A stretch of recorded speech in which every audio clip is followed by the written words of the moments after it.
മരിക്കണമെന്നൊക്കെ ചിന്തിക്കുന്ന ഏതെങ്കിലും ഒരു ദുർബല നിമിഷമുണ്ടെങ്കിലേ വീട്ടിലിരിക്കുന്ന ഭാര്യയോടും മക്കളോടൊക്കെ ഒന്ന് പറഞ്ഞേക്കണം, ആ ദുർബല നിമിഷത്തിൽ എന്നെ ഒന്ന് പുറകോട്ട് പിടിച്ചോളണം. എന്റെ പൊന്നു ദൈവമേ, റഹീമിക്കായുടെ ഈ ഡയലോഗൊക്കെ കേട്ടപ്പോ ഞാൻ വിചാരിച്ചു SFI പിള്ളേർക്ക് ഒരു പ്രശ്നം വന്നാൽ മുൻനിരയിൽ തന്നെ, അതായത് ഒരു കവചം, ഒരു ഷീൽഡായിട്ട് മുൻനിരയിൽ തന്നെ കാണുമായിരിക്കും. എന്നാൽ അവിടെ സംഭവിച്ചതോ ഇതാ.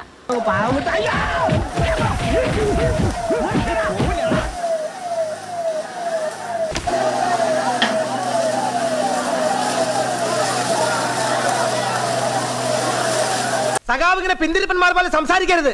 ജനങ്ങൾക്ക് ദ്രോഹം ഉണ്ടായാലും ഇല്ലെങ്കിൽ സമരം നിർത്താൻ പറ്റില്ല. എട്ടും പൊട്ടും തിരിയാത്ത പിള്ളേരെ കൊണ്ട് ഈ നാട് കത്തിക്കണം. അടി കിട്ടിയതോ ആ പിള്ളേർക്ക്. അല്ലെങ്കിൽ നിങ്ങൾ ആരെങ്കിലും കേട്ടിട്ടോട്ടെ ഏതെങ്കിലും നേതാക്കന്മാരുടെ മക്കള് ഈ സമരത്തിന്റെ മുൻനിരയിലൊക്കെ നിൽക്കുന്നതായിട്ട്? ഇല്ലല്ലോ. അവർക്കൊക്കെ അവരുടെ മക്കളാണ് വലുത്. എന്തായാലും ഈ സീനൊക്കെ കണ്ടപ്പോ എനിക്കിതാണ്ടേ ഈ സീനാണ് ഓർമ്മ വന്നത്.